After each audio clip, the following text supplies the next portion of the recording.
جب کوئی قوم سیدھے راستے پر قائم نہ رہے، چاہے معاملہ قول و فعل کا ہو یا پھر اعتقاد کا ہو، اور اس مقام پر پہنچ جائے کہ عبرت کی صلاحیت بھی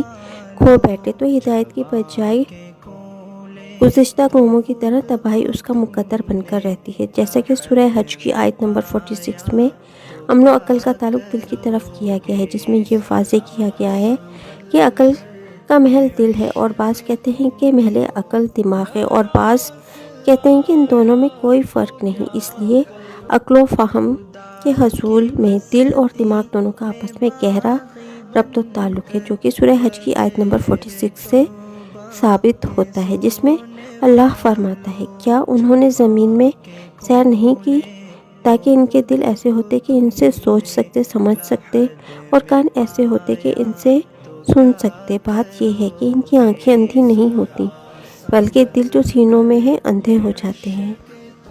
یہ وہ لوگ ہیں جو دیکھتے، سنتے، جانتے ہوئے بھی عبرت حاصل نہیں کرتے، کیونکہ ان کی آنکھیں